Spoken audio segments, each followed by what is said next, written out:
Médicos, ¿cómo están? Continuamos con nuestros temas de ginecología. Ya le hemos comentado de las especialidades o de las áreas más importantes, más rentables, más preguntadas. Entonces, hay que aprovechar muchísimo esos videos. Muy bien, vamos a empezar con uno de los temas más importantes del ENARM, históricamente cáncer de mama. ¿Ok? La definición, de acuerdo a la guía de práctica clínica, el cáncer de mama es una proliferación acelerada e incontrolada de las células del epitelio glandular. Y son células que pues han aumentado su capacidad reproductiva. Es cáncer, así de sencillo, ¿no? Pueden ir a otras partes del cuerpo, se adhieren a tejidos y crecen formando metástasis. Eso es muy importante. Ok, factores de riesgo. Aproximadamente el 10% de las pacientes presentarán durante su vida un carcinoma invasor y el riesgo de aparición es de 0,5 por año de seguimiento y se vincula a una carga genética es del 1% al año. Estas preguntas siempre se hacen en el ENARM, ¿ok? Que nos habla ya de por sí de que la genética y el antecedente de un cáncer en la familia pues ya predispone a cáncer de mama. Ahora, los factores de riesgo se van a dividir en mayores y menores. Los mayores son mutaciones genéticas, antecedentes heredofamiliares, radioterapia en el tórax, lesiones precursoras y densidad mamográfica aumentada, mientras que los menores van a ser factores reproductivos, sobrepeso, terapia de reemplazo hormonal e ingesta de alcohol. Ahora, esa es una pregunta que siempre se hace en el ENARM. Las portadoras de mutaciones de alta penetrancia en los genes BRCA1 y 2 son factores de riesgo mayor para cáncer de mama. Muy bien.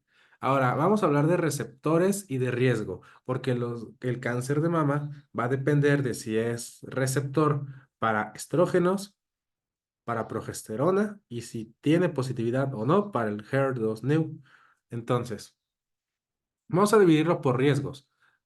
Para rápido, riesgo bajo son aquellas que no tienen alteraciones, riesgo intermedio, una alteración y riesgo alto, dos alteraciones. Ahora, por ejemplo, riesgo bajo, pacientes que tengan ganglios negativos y todos los siguientes aspectos. Una lesión pretratamiento, esa es la PT, menos de 2 centímetros, y grado uno, ausencia de invasión vascular peritumoral, receptores para estrógenos y progesterona positivos y un HER2/neu no expresado ni amplificado, además de una edad de menos de 35 años. Si cumple todo esto, es un riesgo bajo. Un riesgo intermedio, ganglios negativos y al menos uno de los siguientes, ¿ok?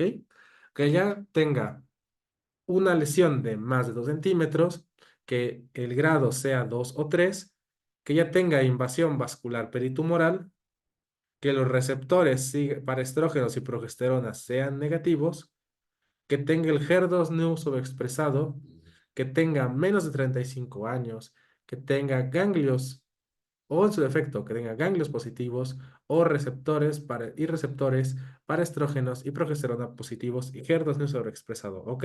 Entonces hay dos caminos para el riesgo intermedio, para que quede bien claro.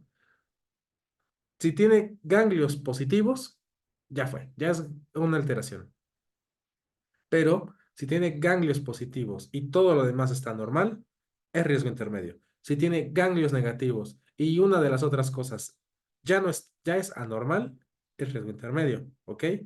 Entonces, ganglios negativos y al menos una lesión de más de 2 centímetros, grado 2-3, invasión peritumoral, que los receptores para estrógenos y progesterona estén negativos y que el HER2/neu esté positivo y que tenga menos de 35 años. Una sola de esas y solo una de esas, con ganglios negativos, es un riesgo intermedio. Pero, del otro lado, si los ganglios son positivos, todo lo demás tiene que estar normal para que siga siendo riesgo intermedio. Y riesgo alto, pues dos o más alteraciones. Fin, tiene ganglios positivos y aparte tiene los receptores para estrógenos y progesterona negativos y el HER2/neu está positivo. ¿Ok? Siempre recuerda eso. Estrógenos y progesterona, lo normal es que estén positivo. HER2/neu tiene que ser negativo. Eso es normal. Si los dos están positivos o los dos están negativos, tienes un problema. Y otra alteración de riesgo alto es que no solo tenga 1 a 3 ganglios, sino que ya tenga más de 1 a 3 ganglios más un ganglio más positivo, que ya serían dos alteraciones. Es la forma más sencilla que tenemos para pensar en estos riesgos. La clasificación es complicada, como todos los cánceres, se basa en el TNM. Eso es algo quizá un poco más avanzado. Nosotros para el ENARM solo tenemos que ser capaces de definir cuáles son los estadios por tamaño y así poder dar algún pronóstico. Entonces, vemos que lo podemos dividir rápidamente en un carcinoma in situ. Podemos hacer la línea a partir de el T y con eso ya salir adelante en el ENAR, al menos tener bien esa pregunta. Un tumor in situ, pues es uno que no se ve y que no está rebasando como tal ninguna otra dimensión. Los tumores de menos de 2 centímetros van a ser aquellos que tengan una T, como vemos aquí, hasta 1C, como vemos aquí. El tumor mide más de 10 milímetros, pero menos de 20 milímetros en su mayor dimensión. El T2, tumor de 2 a 5 centímetros. El T3, más de 5 centímetros. Y el T4, aquel que más bien tiene lesiones agregadas, tiene lesiones satélite o es una mama que está inflamada. Y aquí vamos a tener, como nos dice, cualquier tamaño con extensión directa a la pared pectoral o la piel, o sea que ya esté causando ulceración o nódulos. Y como dice aquí, T4A no solo incluye adherencia o invasión de los músculos pectorales. T1B, piel de naranja. T1C, pues los dos. Y T4, carcinoma inflamatorio. Muy bien, entonces, que quede claro. No vamos a aprendernos el TNM del cáncer de mama, pero sí podemos notar que, por ejemplo, podemos dividirlo en carcinoma in situ, del T1 al T1C es menor de 2 centímetros, el T2 de 2 a 5 centímetros, el T3 más de 5 centímetros sin lesiones satélite y el T4 independientemente del tamaño es si tiene lesiones agregadas, lesiones satélite, está inflamatorio, está ulcerado o tiene nódulos. Muy bien. La pregunta quizá más importante de cáncer de mama para el ENARM viene en esta diapositiva, o al menos las más importantes. El tamizaje y las indicaciones de mastografía por guía de práctica clínica. El tamizaje nos dice tal cual a GPC. La mastografía es la base del tamizaje para el cáncer de mama y es la que tienes que colocar en tu ENARM. Si no puedes utilizar bien la mastografía, puedes apoyarte del ultrasonido. ¿Ok? Este para hallazgos mastográficos no concluyentes, pacientes jóvenes y mujeres con mamas densas. Y la misma guía te dice, realizar mastografía cada 2 años en mujeres de 50 a 69 años de edad. Ahora sí bien, la que tienes que apuntar, tienes que poner en tu pizarrón, en tu post-it, tienes que decir antes de dormirte, porque esta sí te la van a preguntar, te lo prometo. Indicaciones de mastografía. Apunta. Mujeres asintomáticas de 40 a 49 años de edad, con riesgo medio, realizar mastografía anual. Y acordémonos, riesgo intermedio, una alteración, ¿ok? Una sola alteración. Y los ganglios negativos. Mujeres asintomáticas de 50 a 74 años de edad, realizar mastografía cada 1 a 2 años. Mujeres mayores de 74 años de edad, realizar mastografía si tienen buena salud. O sea, si tu paciente ya tiene otras enfermedades que están condicionando su vida, pues quizá, desgraciadamente, esa enfermedad vaya a acabar con su vida antes del cáncer de mama. Entonces, ya no está tan claro. Pero esta sí, esta es una de las difíciles del ENARM. Mujeres con alto riesgo de cáncer de mama. Acuérdate, más de 4 ganglios, que los receptores de estrógenos y progesterona estén negativos o el HER2-Neu esté positivo. Realizar anualmente a partir de los 30 años de edad, pero no antes de los 25 años de edad. O también realizar anualmente si se tiene certeza de la mutación BSRA1 o 2 o aquellos que no se han realizado la prueba, pero ya tienen un antecedente familiar de la mutación del BSRA. Del otro lado, mujeres con hermanas o madres con cáncer de mama premenopáusico, por eso hacen el corte de edad de los 30, que a los 30 no es la menopausia, pero sí lo marca anualmente a partir de los 30 años de edad, pero no antes de los 25 o 10 años antes del diagnóstico familiar más joven, el que resulte más tardío. porque ya vimos que un factor de riesgo para cáncer de mama es la radiación en el tórax. Entonces, riesgo-beneficio, el que te tardes más. Mujeres con antecedentes de radiación de tórax. Y aquí hay que hacer mucho énfasis. Radiación de tórax no es que te tomen una radiografía cuando eras niño. Es radioterapia por cáncer de pulmón, en los niños por timoma, por linfoma, por lo que sea, que te tuvieron que dar una buena dosis de radiación en el tórax. Como dice aquí, entre los 10 y los 30 años de edad, iniciar tamizaje 8 años después de la radioterapia, más nunca antes de los 25, ¿ok? Lo que resulte más tardío. Realizar mastografía anual desde la edad del diagnóstico a mujeres con las siguientes lesiones que no son cáncer de mama, pero pueden ser precancerosas. Neoplasia lobular con diagnóstico por biopsia, hiperplasia ductal atípica, carcinoma ductal in situ, cáncer de mama invasor o de ovarios, pero en el otro lado. Y así, la general, la más, si no te perdiste ninguna, si están muy difíciles, la que sí te tienes que saber bien. Es recomendable realizar la mastografía en mujeres a partir de los 40 años de edad. No hay más. No te metas en problemas. La mastografía es anual a partir de los 40 años de edad. Esa es la respuesta correcta. Fin. ¿Ok? Cuadro clínico del cáncer de mama. Nos lo sabemos desde la carrera. Tumor palpable de consistencia dura, no dolorosa, con escaso desplazamiento y bordes irregulares.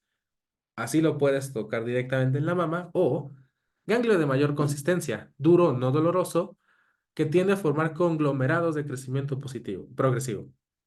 También podemos presentar edema de piel de naranja, retracción cutánea, ulceración de la piel, descamación del pezón o telorrea, secreción cero sanguinolenta. ¿Ok?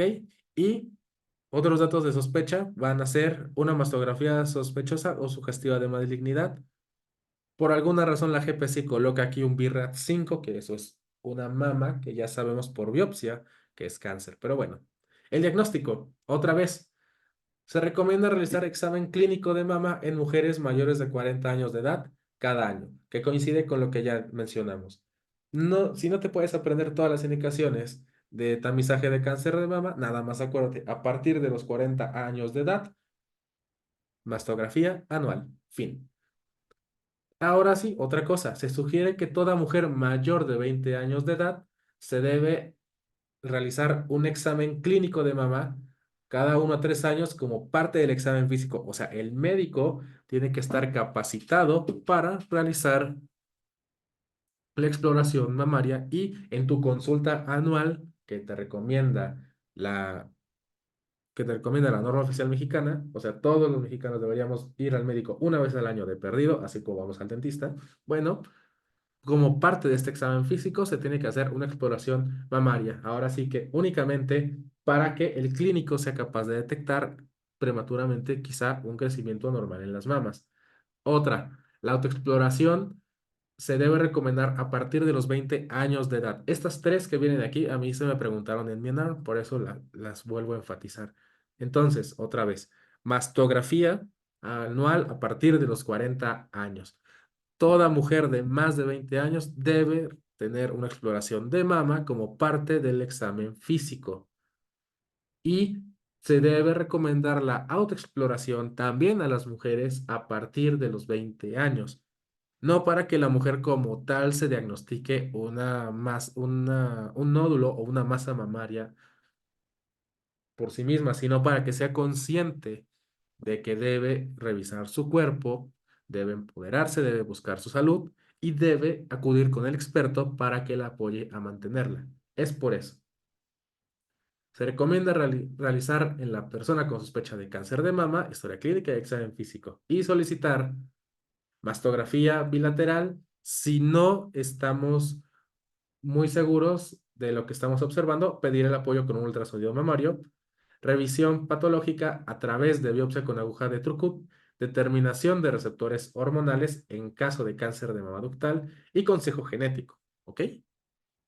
Indicaciones para el ultrasonido de mama. Pregunta del ENARM de toda la vida. ¿Ok? Investigación de anormalidades palpables, cambios en la piel o hundimientos de mama. Pero, como dice aquí, eso no quiere decir que encontraste una masa. Anormalidades palpables, o sea que ya no la tocas ni fibrosa ni blanda. cambios en la piel o hundimientos en la mama. Para investigación de descarga serosa o sanguinolenta a través del pezón, por un dolor focal persistente que no es cíclico, o sea, no se relaciona con el ciclo menstrual. Anomalías encontradas en mastografía, esta es la más importante quizá. Estudio inicial en anormalidades clínicas en menores de 30 años, porque ya quedamos que en ellas no hacemos mastografía. Entonces, menores de 30, ultrasonido. Mayores de 40, mastografía. Entre 30 y 40, ultrasonido. Ultrasonido de segunda lectura por resonancia. Evaluación de problemas asociados a implantes. Braquiterapia. Mujeres de alto riesgo que no pueden realizarse resonancia magnética porque no hay o no la pueden pagar. Intervencionismo, valoración de ganglios axilares y seguimiento de lesiones benignas con un BRAF2 como fibroadenomas y quistes complicados, justamente para no tener que realizar resonancia o incluso exploración quirúrgica. Este lado, el lado derecho, también te lo tienes que saber de memoria. Entonces, tómale captura e imprime esta tablita. Categorías de valoración final del BRAF para mamografía. Tal cual. Un BRAF 0 está incompleto y se tiene que repetir. Un BRAF 1 lo clasificamos como negativo para malignidad. 0% de posibilidad de malignidad. Un BRAF 2 es benigno también y es 0% de posibilidad de malignidad. Cuando la mastografía nos reporte un BRAF 1 o 2, continuamos con nuestro tamizaje anual. No hay nada más que hacer. ¿Ok? Cuando nos reportan un BRAF 3, se recomienda una intervención temprana a los 6 meses. Y esto va a ser un ultrasonido o repetir la mastografía. Tiene hasta un 2% de posibilidad de malignidad y la guía de práctica clínica nos recomienda enviarlo a clínica de mama de segundo nivel. Un BRAF 4 ya se considera sospechoso, que va desde un 2% hasta menos de 95% de posibilidad de malignidad, ¿ok? Entonces, aquí siempre se recomienda un diagnóstico histológico. Siempre hay que hacer, desgraciadamente, una biopsia para descartar ese cáncer de mama. Y a su vez, el grado 4 se dividirá en A, B y C. Un 4A, baja sospecha de malignidad con entre un 2 y un menos de 10% de posibilidad de malignidad. Un 4B, moderada sospecha, con un 10 y menos del 50% de posibilidad de malignidad.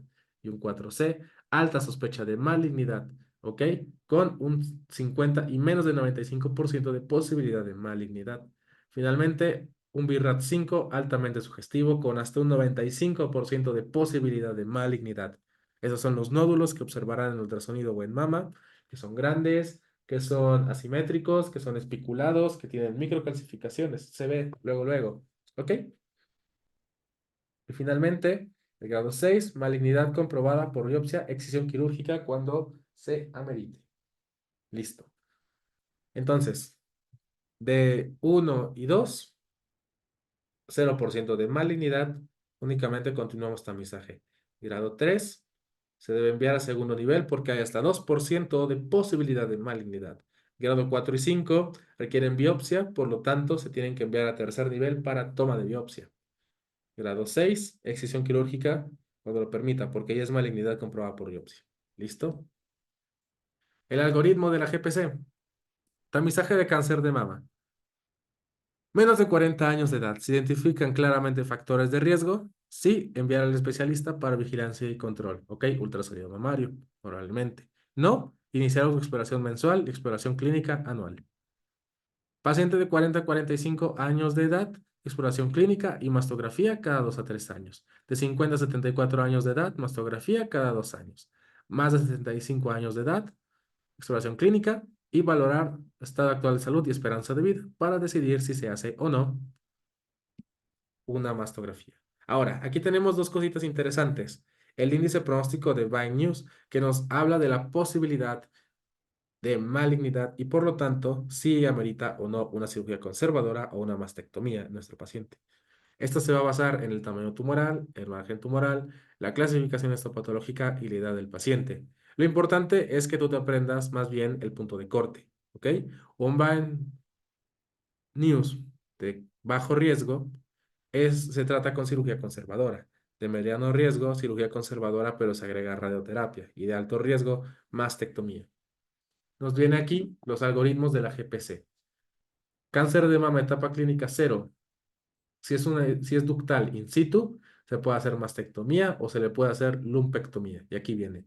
Van News de 4 a 6, o sea, bajo, sin radioterapia. 7 a 9, radioterapia. Y más de 10, mastectomía. ¿Los receptores de estrógenos estaban positivos? Sí. Candidato a tamoxifeno o inhibidores de la aromatasa. ¿Ok? Anastrozol. No, sin hormonoterapia. Histología lobulillar in situ, biopsia excisional y seguimiento. In situ y componente ductal in situ, histología, tratamiento específico, in situ e invasor, tratamiento de invasor. Aquí nos viene cáncer de mama, etapa clínica 1, 2 y 3A, o sea, que no tiene metástasis y casi no tiene ganglios. Cirugía conservadora o sin patrón oncoplástico. Se puede realizar ganglio centinela o disección radical de axila. Eso se refiere al ganglio centinela, a que si tú identificas el primer ganglio del drenaje linfático de mama y no tiene invasión tumoral, pues ya no te tienes que quitar los demás y evitas el linfedema que generalmente les da a las pacientes que se realizan este procedimiento.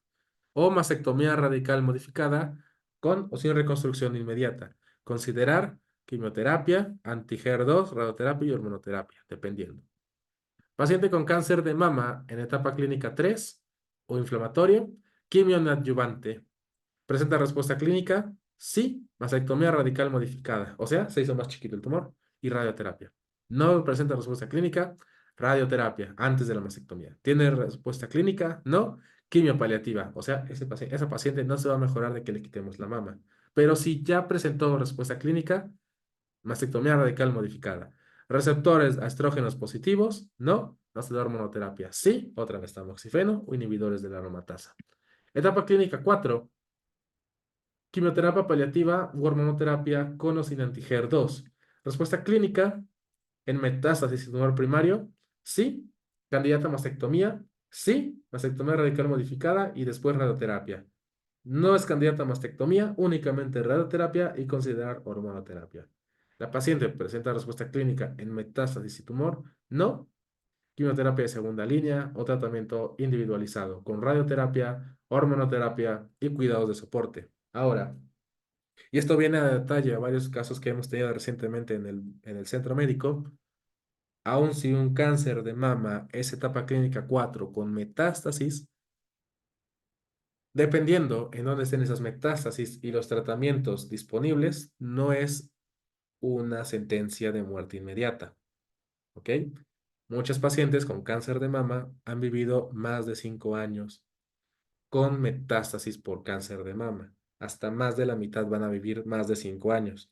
Entonces, que quede claro, cáncer de mama metastásico ni siquiera es sentencia de muerte. Hay muchas otras cosas que pueden acabar con la vida de estos pacientes antes del cáncer de mama para no dejarlas desahuciadas. Tienen muchas oportunidades todavía en su vida.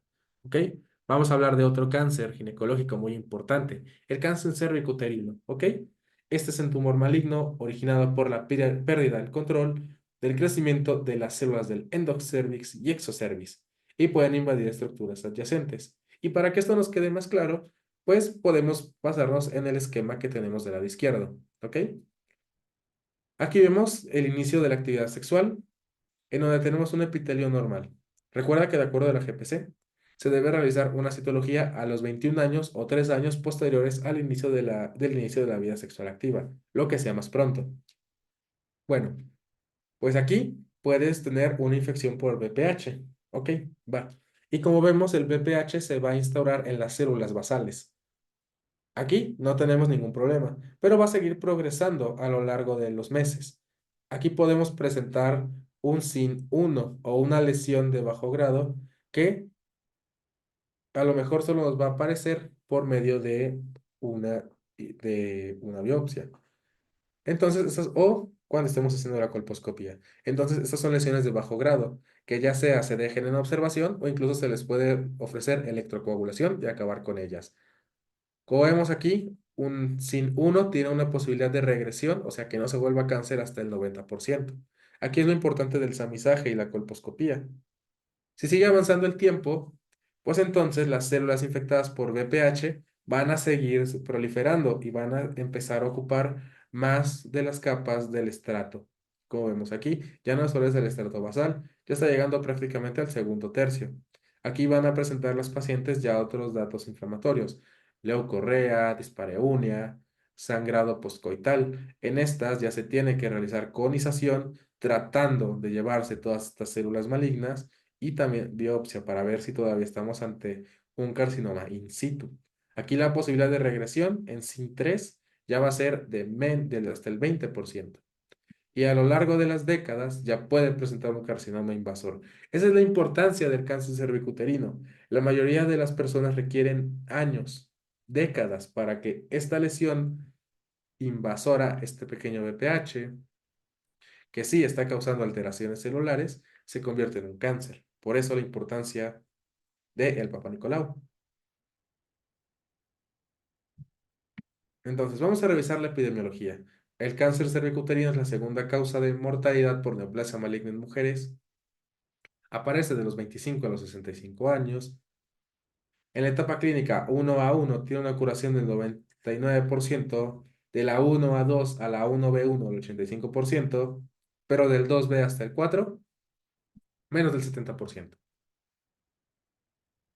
El 90% van a ser epidermoides y el 10% serán adenocarcinomas. ¿Cuáles son los factores de riesgo para presentar un cáncer cervicuterino?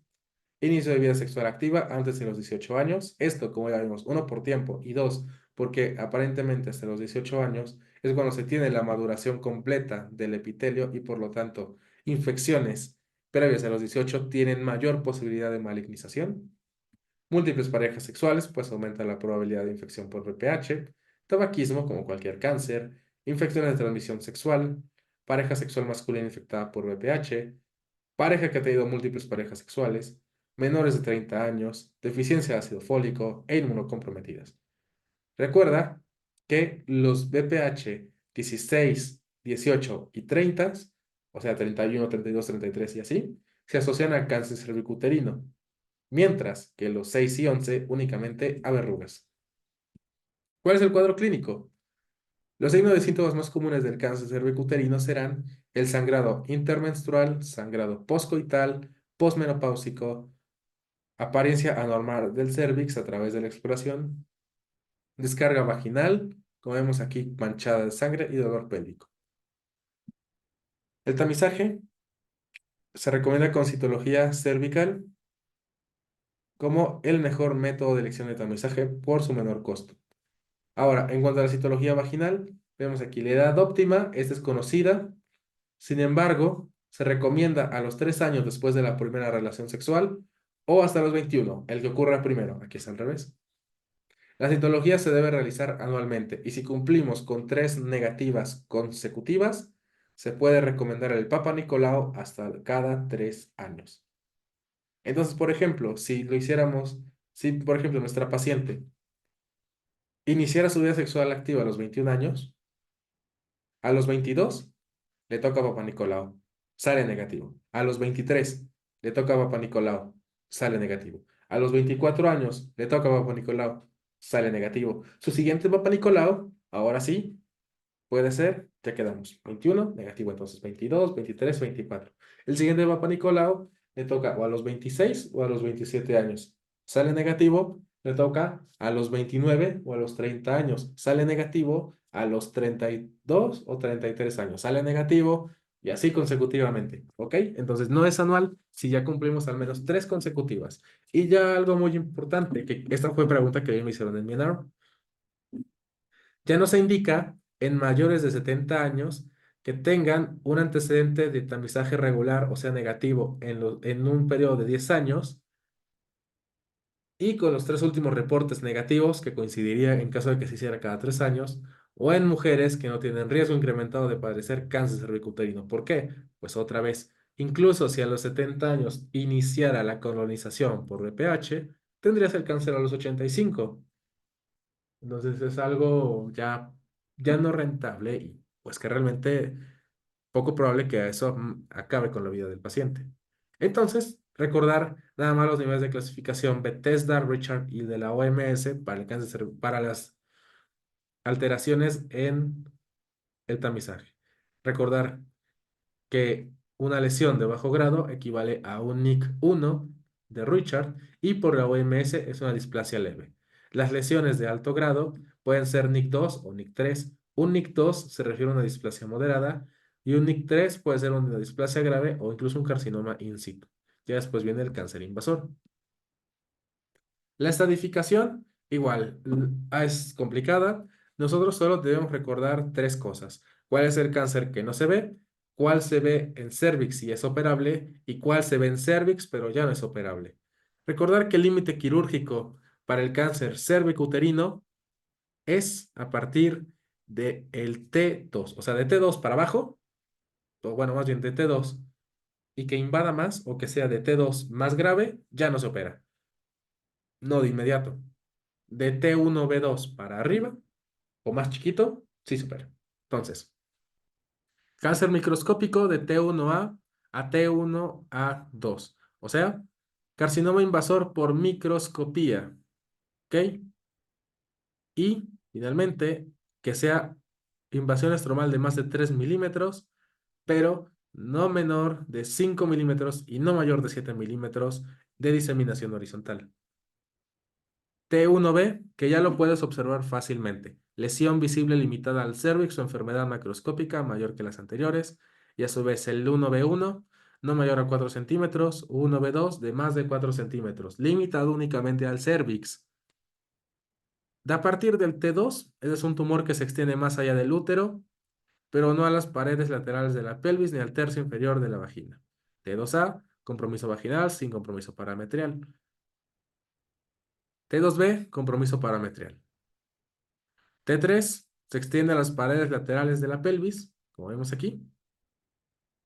Causa hidronefrosis o se extiende al tercio inferior de la vejiga. T4 invade la mucosa de la vejiga o el recto y se extiende más allá de la pelvis.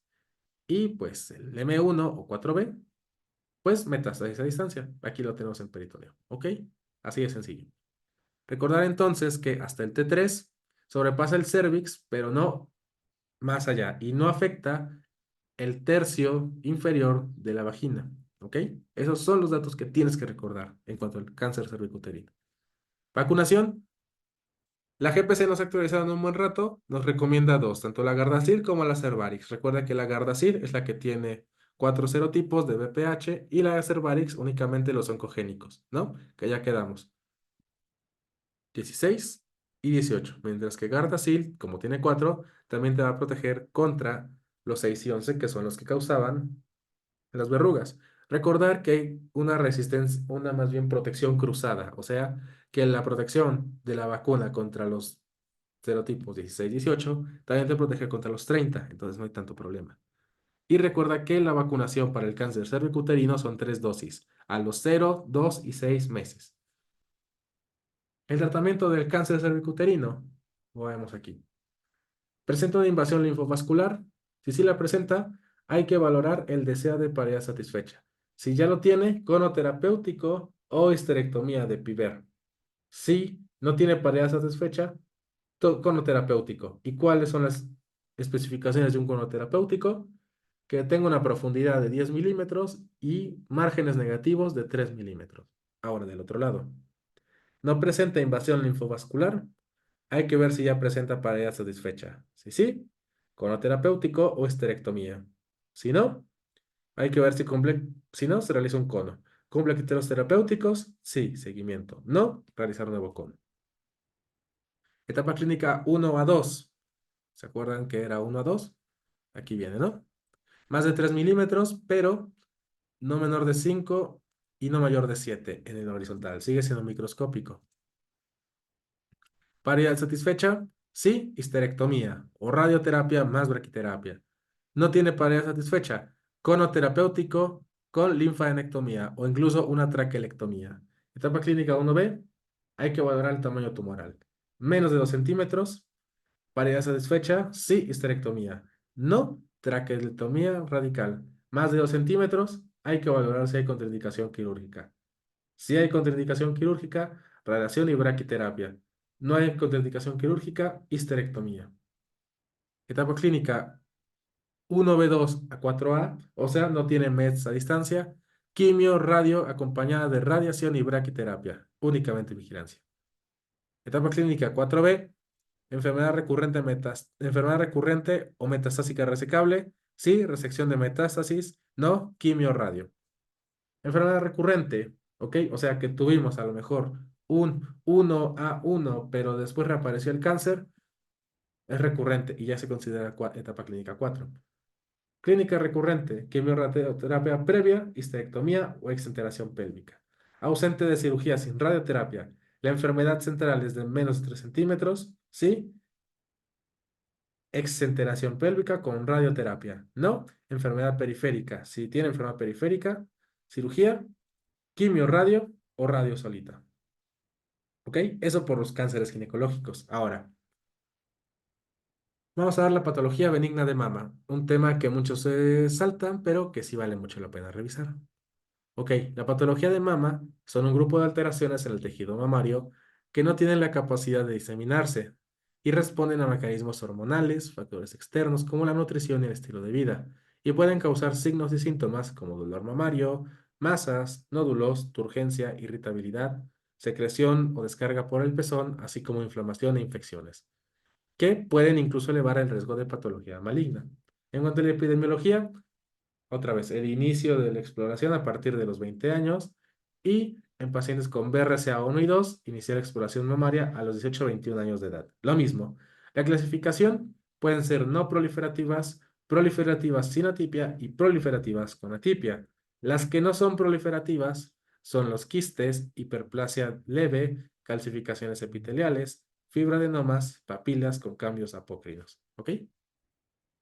Las proliferativas sin atipia son adenosis esclerosante, lesiones radiales, hiperplasia moderada y papilomas intraductales. Y aquellas que ya tienen atipia son la hiperplasia lobular atípica y la hiperplasia ductal atípica. Muy bien. Ahora, el espectro de las condiciones mamarias benignas y por lo tanto las que tú deberías sospechar como lesiones benignas de mama son, por ejemplo, tumores benignos, ya sean sólidos o quísticos, mastalgia, papilomas intraductales o procesos inflamatorios que se van a presentar como mastitis o necrosis grasa. ¿Cuál es el cuadro clínico? La GPC nos marca por cada uno de los distintos casos. Por ejemplo, fibroadenomas mamarios nos dice que es el más frecuente. Se observan entre los 20 y los 40 años de edad y pueden encontrarse como tumores de 2 a 5 centímetros que son esféricos o pueden ser incluso alargados, lobulados, que son elásticos, con límites bien definidos. Y lo importante, los fibroadenomas son dolorosos. El cáncer de mama no duele. Eso es algo muy, muy sugestivo de que estamos ante un fibroadenoma. Los quistes mamarios pueden o no ser palpables y se encuentran más bien como hallazgos ultrasonográficos. Los cambios fibroquísticos es algo importante, ¿ok? Y pueden presentar endurecimientos de forma simétrica y también pueden ser cambios patológicos que únicamente se observan al microscopio. Si predomina la fibrosis, son mastopatía fibrosa e incluso se pueden observar calcificaciones mamarias, ¿ok? La mastalgia, ese es el más importante, el que siempre nos confunde. Es el dolor de mama sin patología mamaria adyacente. La mastalgia, así te va a decir tu examen o así te va a decir tu simulador, de predominio en cuadrante superior externo y se puede asociar a sensibilidad y modularidad. Y tenemos tres tipos, cíclica, no cíclica y como dolor en tórax. La cíclica afecta hasta el 40% de las pacientes antes de la menopausia, generalmente después de los 30 años. Y hasta en el 8%, ese es un dolor severo que incluso puede afectar su calidad de vida y que también desaparece después de la menopausia. Por eso es cíclica. La descarga del pezón te habla de cualquier descarga en general, fisiológica, patológica o incluso una galactorrea. Y algo importante, la descarga del pezón patológica generalmente va a ser confinada a un ducto, o sea, es unilateral, espontánea, que puede ser sanguínea o acuosa, y en otros casos purulenta, serosa y hasta lechosa. y en ocasiones asociado a una masa palpable, ¿ok? Entonces, cuando en tu caso clínico te aparezca que la descarga del pezón es unilateral, que es serosa o sanguinolenta, que tiene dolor y que se asocia a una masa, ahí sí deberías pensar en cáncer de mama. Si no tiene nada de eso, deberías pensar en una patología benigna de mama. También viene la mastitis, ¿ok? Que es la pura inflamación del tejido mamario y puede ser infecciosa o no infecciosa. La infecciosa generalmente por cocos gram positivos. Eso es lo importante. Y la palpación de una masa fluctuante que crepita, además de tener eritema, pues prácticamente te está hablando de una mastitis infecciosa. Probablemente ya hasta esté abscedada. El diagnóstico. Generalmente para la patología benigna de mama no nos basta la mastografía. Requerimos un ultrasonido, sobre todo para distinguir entre quiste y nódulo o masas benignas y malignas, con una sensibilidad de hasta 100% para diferenciar quistes simples. ¿Cuándo se debe realizar una biopsia en una masa mamaria palpable? Únicamente si el quiste es sintomático y el contenido líquido se debe enviar a citología. En caso de que tenga características sanguinolentas o quede una masa residual, ahora sí que para descartar cáncer de mama. Tratamiento. Generalmente te recomiendan AINES, pero tópicos para los cuadros benignos de mama, ¿ok? Nos recomiendan piroxicam o diclofenaco al 2% para el dolor localizado. El tamoxifeno, 10 miligramos, o danazol, 200 al día, por 3 a 6 ciclos, también te puede ayudar cuando el uso de tratamiento de primera línea, o sea, los AINES, no funcionen. Y la pregunta que siempre se les van a repetir en todos los simuladores como datos clásicos del ENARM, 25 gramos de linaza en la dieta de la mujer también es tratamiento de primera línea para la mastalgia cíclica severa. Vamos a ver estos desórdenes benignos vulvares que también se llegan a preguntar.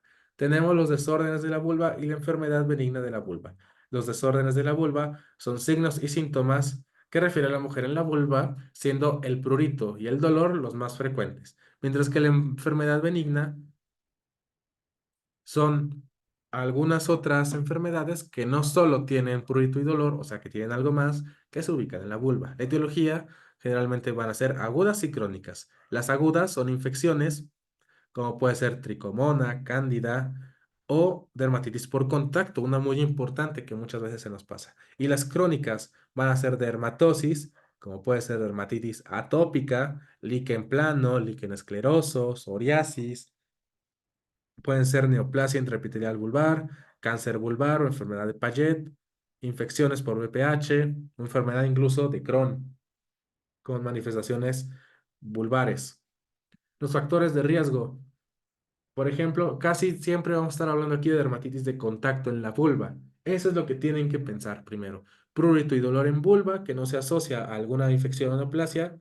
Vamos a pensar en dermatitis de contacto, generalmente asociada a toallas húmedas para bebé o el adulto, o sea, mujeres que limpian esa área con toallas húmedas, antisépticos como yodo de povidona, fluidos corporales como semen o saliva, papel higiénico perfumado o de color, preservativos, o sea, como lubricantes o espermicidas, anticonceptivos en crema, colorantes, emolientes, detergentes, látex, jabones o sales de baño, anestesia tópica como benzocaína o lidocaína, antimicrobianos tópicos como nistatina o neomicina, corticosteroides tópicos, algunos otros medicamentos que pueden ser utilizados, por ejemplo, para tratamiento del VPH, como pueden ser 5-fluoracilo, podofilina, productos de higiene vaginal, incontinencia urinaria o fecal. Y la orina y heces suelen ser irritantes, también causando daño a la piel vulvar o perineal. Si te das cuenta, entonces, todos estos justamente por su excipiente o la misma fórmula pueden causar dermatitis por contacto y es lo que tenemos que pensar cuando en nuestro caso clínico o a la consulta llega una mujer que tiene prurito y dolor vulvar frecuente que no se asocia a cáncer o infección. Cuadro clínico, nos viene aquí. El prurito, dolor, quemazón y cambios de color, textura de la piel son síntomas frecuentes que que se relacionan a alteraciones vulvares agudas o crónicas. Y nos dice ahora sí, ¿cómo pensar en cada una de estas? Si tenemos placas blancas, nacaradas, pruriginosas, con piel fina y frágil, con patrón típico en 8, debemos descartar líquen, escleroso, así como atopia. Ante la presencia de lesiones eritematosas, se debe pensar en psoriasis, líquen plano, dermatitis por contacto o endometriosis. Ante prurito, irritación, disuria y dispaneuria que tengan leucorrea o placas blancas, se debe descartar candidiasis. ¿Ok? Y ya pues le agregaríamos, ¿no? Nada más la secreción que es como queso o como caseosa. Ante la paciente con alta sospecha de lesión maligna, donde vamos a tener lesiones induradas en el área vulvar o hiperpigmentadas, se debe enviar a oncología. Y ante lesiones de piel de tipo pápula umbilicada, sospechar el monosio contagioso. ¿Ok? Entonces presta mucha atención a todas estas y rápidamente vas a poder diferenciar cuál es el cuadro de la paciente. El diagnóstico. La colposcopia y biopsia se indican en los siguientes casos.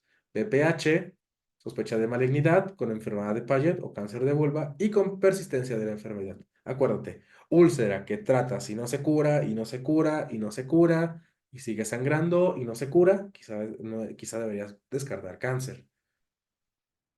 En pacientes en que se sospeche líquen escleroso o líquen plano, buscar enfermedades autoinmunes si es que presenta signos y síntomas. Para confirmar el diagnóstico, siempre realizar biopsia. E incluso nos viene aquí una bien curiosa, ¿no? De la GPC. La corrección de anemia ferropénica puede aliviar síntomas vulvares. La exploración con lámpara de Wood también te puede ayudar para el diagnóstico de vitiligo ante la duda de dermatología, o sea, si tienes lesiones que ya sean hipopigmentadas. Se deberá enviar a las pacientes a dermatología o ginecología los siguientes casos: procesos infecciosos en vulva con falta de respuesta al tratamiento, sospecha de malignidad y que requieren toma de biopsia. Y de hecho, cuando yo roté en dermatología, sí me tocó ver mucho líquen plano que estaba asociada a el área vulvar. Toda paciente debe ser enviada aparte con una biometría hemática, glucosa en ayuno y citología cervical. Ya estamos con los últimos temas, pero de los más importantes: menopausia y climaterio. La menopausia es el evento o etapa en la vida de la mujer que marcará el final de la vida reproductiva, llegando en forma más objetiva y como definición: ausencia de menstruación de 12 meses continuos. O sea, si a lo mejor te quedas, la paciente refiere que no ha tenido sangrado durante 10 meses, pero al 11 sí sangra y después tiene 2 meses que no sangra, eso no es menopausia. Debe cumplir 12 meses continuos. Y recordar que la menopausia fisiológica es a partir de los 40 años de edad, porque en aquellas que tienen menos de 40, pues debemos descartar fallo ovárica prematura, nada más por eso. Síndrome climatérico, signos y síntomas que se presentan en la perimenopausia y posmenopausia, que incluirá síntomas vasomotores, alteraciones del sueño, psicológicas y atrofia genital. Para la posmenopausia, es el periodo que inicia a partir de los 12 meses de la ausencia de la menstruación hasta el final de la vida. ¿Ok? En cuanto al área de salud pública, ¿cuáles son los factores de riesgo para tener mayor posibilidad de síntomas vasomotores, que es lo que más les va a preocupar a los pacientes? Raza afroamericana, la menopausia inducida o de inicio abrupto, o sea, por histerectomía, y por padecimientos crónicos, o que ya tengan padecimientos crónicos: hipertensión, diabetes, cáncer o cualquier otra enfermedad. Factores modificables: obesidad, tabaquismo, sedentarismo, nivel socioeconómico bajo o ansiedad y depresión. Dato importante de la GPC: la ingesta de 1000 a 1200 miligramos de calcio y 800 a 1000 unidades de vitamina D se recomienda en mujeres en la peri y posmenopausia para disminuir el riesgo de osteoporosis, más que nada. Diagnóstico: la menopausia se establece por la ausencia de menstruación por 12 meses o más en mujer con útero, ¿ok? Porque si no, pues nosotros provocamos la menopausia a través de una histerectomía. La menopausia marca el final de la vida reproductiva. Otra vez, ausencia de menstruación después de los 12 meses. Cuadro clínico: trastornos menstruales, síntomas vasomotores como bochornos y sudoraciones, manifestaciones genitourinarias y trastornos psicológicos, cambios en el estado de ánimo, ansiedad, depresión y alteraciones del patrón del sueño. ¿Ok? Si nos preguntan cuál es el valor que debería tener la FSH para sospechar de menopausia, una FSH de más de 25 en una mujer previamente fértil, una mujer fértil que sí tenía periodos menstruales, bueno, eso sí nos habla de menopausia. Si nosotros realizamos una esterectomía, esto ya no tiene sentido. Tratamiento. Se debe ofrecer tratamiento de primera línea de tratamiento hormonal, con estrógenos o estrógenos progestágenos, o no hormonal si está contraindicado, desvenlafaxina, venlafaxina y clonidina, para el tratamiento de los síntomas vasomotores. Es para eso nada más. ¿Ok?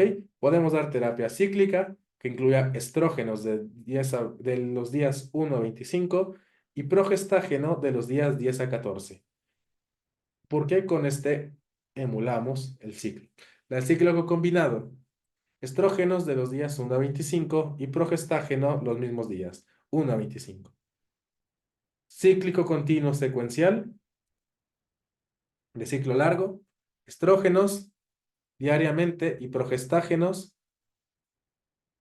14 días durante 2 a 6 meses, y son los últimos 14 días. Continuo combinado, estrógeno más progestágeno diario, sin descanso, ¿ok? Es diferente a la cíclica porque vamos del día 1 al 25 y ya los otros 5 no toman nada. El continuo combinado es que los 30 días continúa, continúa, continúa. Intermitente combinado, estrógeno diariamente y progestágeno 3 días con 3 de descanso. La terapia hormonal combinada, o sea, estrógeno-progestágeno, está indicada en mujeres con útero íntegro, o sea, mujeres con útero, para reducir el riesgo de hiperplasia o cáncer de endometrio. Si la mujer ya no tiene útero, se puede dejar únicamente estrógeno. Situaciones especiales, en México, el acetato de clormadinona es uno de los progestágenos que se usan frecuentemente como terapia combinada en el síndrome climatérico y se puede considerar una vía diferencial oral en paciente que tenga hipertensión arterial, hipertrigliceridemia o hepatopatía crónica, pues justamente se ha asociado a menor posibilidad de cáncer de útero el cambio de la vía transdérmica a la vía oral. ¿Cuáles son los efectos adversos? Cáncer de mama y cualquier dato de trombosis, accidente cardiovascular, accidente vascular cerebral o evento trombótico. Sin embargo, se ha descubierto que en mujeres que no tienen otro factor de riesgo, o sea, que no tienen un estado protrombótico previo, la terapia con la terapia de estrógenos, de estrógenos o el reemplazo hormonal no se asocia directamente con eventos trombóticos. Más bien, aquellas que ya tenían una enfermedad latente debutan gracias a este otro estímulo. O sea, pacientes con SAF, con lupus y todo esto. La terapia hormonal se debe considerar solo por indicación precisa, tomando en cuenta contraindicaciones y beneficio individual. Fármacos no hormonales, ¿ok? Entonces, para tratamiento de los síntomas vasomotores que no se pueda tratar con anticonceptivos orales, fármacos inhibidores de la recaptura de serotonina, como venlafaxina y desvenlafaxina, clonidina, gabapentina y veraliprida. Fitoterapia, como son las isoflavonas, ginseng, camote mexicano, valeriana, los derivados de la soya, como son isoflavonas, lignanos, como cereales, y comestanos, como la alfalfa. Y aquí tenemos el algoritmo. Paciente con síndrome climatérico. ¿Tiene útero o no tiene útero? No tiene útero, terapia estrogénica simple y si no es candidata, tibolona. Paciente con útero intacto, etapa premenopáusica, terapia cíclica o secuencial combinada, o sea, estrógeno o progesterona, estrógeno más progestágeno, pero con un ciclo. Etapa posmenopáusica, terapia continua combinada. ¿Ok? Vamos con otro tema así súper importante que incluso repetimos en gineco, la osteoporosis, perdón, en endocrino, la osteoporosis. La osteoporosis es la disminución de la masa ósea y deterioro de la microarquitectura del tejido óseo, con un incremento en la fragilidad ósea y susceptibilidad a fracturas. Vamos a definir de una vez, tiene que quedarte bien claro. La osteoporosis se define como una densitometría ósea menor a 2.5 desviaciones estándar, o sea, menos 2.5. por debajo de la densidad mineral ósea en la mujer adulta joven. La clasificación tenemos de tipo 1 y de tipo 2. La de tipo 1, o posmenopáusica, causada por deficiencia de estrógenos, y se asocia al hueso, y afecta, perdón, al hueso trabecular. Y la de tipo 2 es la senil, donde se afecta la masa ósea cortical y también tenemos pérdida trabecular debido a la edad. Los factores de riesgo: índice de masa corporal bajo, fracturas previas de bajo impacto, fractura de cadera, tabaquismo, uso de glucocorticoides, consumo de alcohol, artritis reumatoide y una edad de más de 65 años. ¿Cuáles son los puntos clave en la osteoporosis? Las fracturas de bajo impacto o por fragilidad se definirán como aquellas que ocurren después de una caída de su propia altura o menor sin un traumatismo. ¿Ok? Entonces, el que una paciente se fracture desde su propio plano, desde su propia altura, o que no se asocie a un traumatismo, nos debe hacer sospechar de osteoporosis. Y los sitios más comunes de fractura por fragilidad son de columna, es decir, por compresión, por el mismo peso de la paciente, de cadera, del carpo del tercio distal del antebrazo y del húmero o la pelvis. El diagnóstico: historia clínica detallada y calcular el índice de FRAX, que es la posibilidad de que esa paciente se fracture. Realizar densitometría para detección de osteoporosis en toda mujer de más de 65 años. Se recomienda interpretar la densitometría en mujeres premenopáusicas de la siguiente manera, ¿ok? Normal, índice Z o Z-score de menos de 2 desviaciones estándar o mayor, y bajo para la edad, índice de Z-score de menos 2, ¿ok? Se recomienda interpretar la densitometría ósea en posmenopáusicas, ese es el que tienes que aprender. Normal, índice Z-score de menos de menos uno o mayor, o sea, menos uno, menos 0,9, menos 0,8, menos 0,7, menos 0,3, 0,139, eso es normal.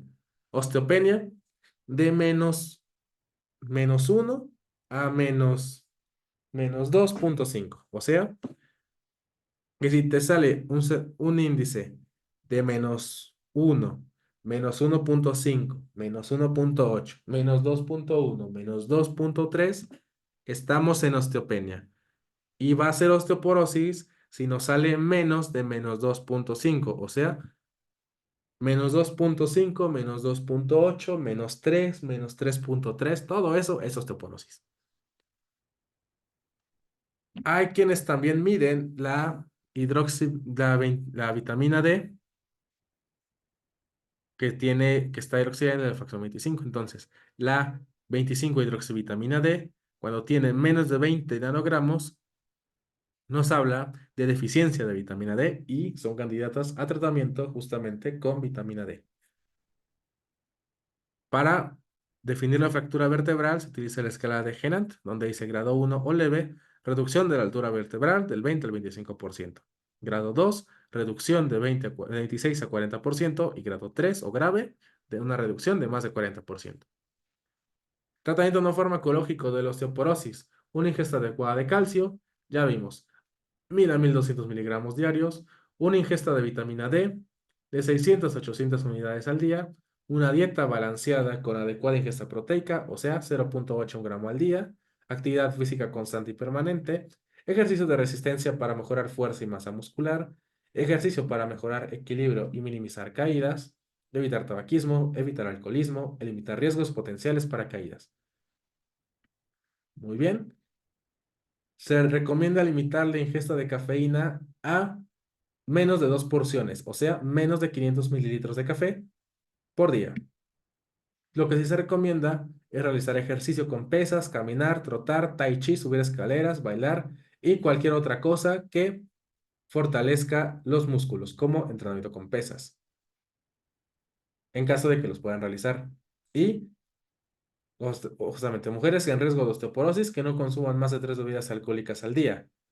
Y una bebida alcohólica va a ser 120 mililitros de vino, media copa, 30 mililitros de cualquier licor o 260 mililitros de cerveza. Tratamiento farmacológico para la osteoporosis. ¿Ok? El tratamiento de osteoporosis en mujeres posmenopáusicas está indicada en aquellas que tengan osteopenia con densitometría ósea baja e historia de fractura de bajo impacto vertebral o de cadera, o aquellas que ya tengan un T-score de menos de 2.5. Los medicamentos recomendados en esos pacientes son los bifosfonatos, alendronato, risendronato y ácido zoledrónico. Para la fractura de columna vertebral también se recomienda raloxifeno. ¿Ok? Y aquí tenemos seguimiento. Realizar densitometría ósea cada 2 a 24 meses, dependiendo del seguimiento que quiera dar el médico. Y recordar que una disminución de 4 centímetros, o sea, que la talla más alta recordada sea 4 centímetros diferente a la actual, o la disminución de 2 centímetros en dos o más visitas en los últimos 3 años, se asocian fracturas vertebrales. O sea, por ejemplo, yo mido unos 70, ¿no? Si yo a mis 72 años voy al médico y digo, doctor, quiero saber cuánto mido. Y ya, a los 72 años me dice, ah, mides unos 70, chido. Pero llego a los 73 años, me dice, oye, ya te hiciste más chiquito, mides unos 66. Primero me voy a enojar y luego quizá deberían hacerme una radiografía para ver si no tengo fractura vertebral por compresión, ¿ok? Tratamiento de osteoporosis y osteopenia. Tratamiento no farmacológico preventivo, ¿ok? Ejercicio de resistencia, equilibrio, calcio 1200 miligramos, vitamina D 800. En caso de deficiencia, que ya quedamos, un valor de 25 hidroxivitamina D de menos de 20, eso es deficiencia, y que tenga una adecuada ingesta proteica de 0.8 un gramo kilo de peso, se va a valorar. ¿Tu paciente tiene osteoporosis o tiene osteopenia? Tu paciente tiene osteoporosis. Tratamiento farmacológico con bifosfonato oral, alendronato o risendronato, si tiene un riesgo bajo o moderado de fractura. ¿Ok? Si tu paciente aparte tiene un riesgo alto de fractura por FRAX o que tiene edad avanzada, o sea, más de 65 años, con múltiples fracturas vertebrales o de cadera, considerar tratamiento con ácido zoledrónico cada 3 a 6 años. Tu paciente no tiene fractura de cadera y no tiene riesgo alto. Existe contraindicación o tolerancia a bifosfonatos orales, como el alendronato o el risendronato, porque causan dispepsia y fuerte. Bifosfonato intravenoso, ¿no? Hay diagnóstico o riesgo de cáncer de mama, sí, incluso se beneficia de raloxifeno, ¿ok? Si no, se queda con el bifosfonato por 5 a 10 años. Y evaluamos el periodo de descanso o las vacaciones de bifosfonatos, así le pusieron, al término del periodo. ¿Ok? Y reevaluamos el tratamiento o cambiamos de acuerdo al riesgo. Si continuamos con tratamiento preventivo y realizamos la densitometría a los 2 años, ¿ok? Evaluar periodo de descanso. Y si continúa en osteoporosis o osteopenia, podemos reiniciar. Tu paciente tiene osteopenia, ¿ok? Tiene riesgo alto de fractura osteoporótica o por FRAX, o sea, fractura osteoporótica, riesgo de fractura a 10 años, de fractura por osteoporosis mayor a 20%, de fractura de cadera a más de 3 o más de 6 puntos en una versión impresa. Tratamiento con bifosfonatos. No, continuamos con tratamiento preventivo, o sea, calcio, vitamina B2 y adecuada alimentación, y realizamos densitometría a los 3 años. ¿Ok? Es un esquema un poquito complejo, vamos a hacerlo sencillo. Paciente posmenopáusica, ¿ok? Le haces la densitometría. La densitometría te sale normal, tratamiento no farmacológico preventivo, calcio, vitamina D y proteínas. Listo. Ok, tu paciente tiene un T-score de -1 a -2.4. Tiene osteopenia. Le sacas el FRAX. Por FRAX te da, por FRAX te sale bajito. Entonces, continuamos el tratamiento preventivo y repetimos la densitometría a los 5 años. Por FRAX, tienes más de 20% de fractura osteoporótica, más de 3% de fractura de cadera o más de 6 puntos de riesgo, deberías darle bifosfonatos vía oral. Listo. Tu paciente tiene osteoporosis, o sea, tiene un T-score de menos 2.5, o sea, tiene menos 2.5, 2.8, menos 2.8, menos 3.0, menos 3.1. Tiene osteoporosis. Primera línea, bifosfonato oral, alendronato, risendronato, ¿ok? Tu paciente tiene alto riesgo de fractura, o sea, tiene edad avanzada, tiene múltiples fracturas vertebrales o ya tuvo fractura de cadera, ya no le das oral, le das intravenoso con ácido zoledrónico. No tiene alto riesgo, tiene riesgo de cáncer de mama, le das raloxifeno. Si no, Le das alendronato o risendronato. Tras 5 años de tratamiento, reevalúas con nueva densitometría. Sigue en osteopenia o osteoporosis, continúas tu tratamiento otros 5 años con bifosfonatos. ¿Ya se curó? Suspendes y dejas tratamiento no farmacológico, calcio, vitamina D y proteínas. Ya casi acabamos. Insuficiencia ovárica primaria. Enfermedad que se presenta en mujeres menores de 40 años de edad y esta va a tener una menorrea de 4 meses o más, pero tiene FSH elevado e hipoestrogenismo. Cuadro clínico, alteraciones menstruales, ya vimos, amenorrea de 4 meses o mayor, o pueden presentar óligo o amenorrea con ciclos menstruales irregulares, polimenorrea y hemorragia uterina disfuncional. Además de que ya van a presentar síntomas asociados a la menopausia, como son síntomas vasomotores, reducción de densidad mineral ósea y aumento de riesgo cardiovascular. Pueden presentar anovulación e infertilidad y aparte alteraciones psicológicas, ansiedad, depresión y nos dice dolor, sobre todo por la pérdida de la fertilidad. El diagnóstico, entonces, que quede bien claro, menos de 40 años con una menorrea de más de 4 meses o en su defecto oligomenorrea u opsomenorrea que tengan, eso sí, una FSH de más de 25 en dos determinaciones con un mes de diferencia que tengan estradiol bajo y hormona antimuleriana elevada. O sea, lo que es una menopausia en una mujer de menos de 40 años. Eso es esa es una insuficiencia ovárica primaria. Factor, entonces podemos tener determinaciones hormonales, como viene a ser FSH elevada, punto de corte 25, en dos tomas con intervalo de un mes.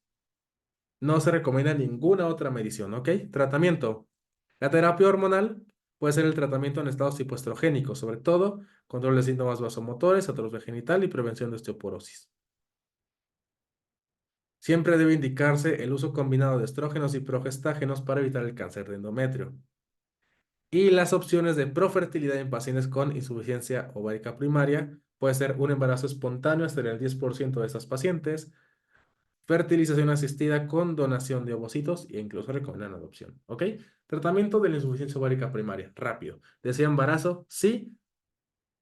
Donación de ovocitos, adopción o tratamiento expectante. Sin deseo de embarazo, terapia de reemplazo hormonal con consejería anticonceptiva, o sea, para dar la restitución hormonal con anticonceptivos orales.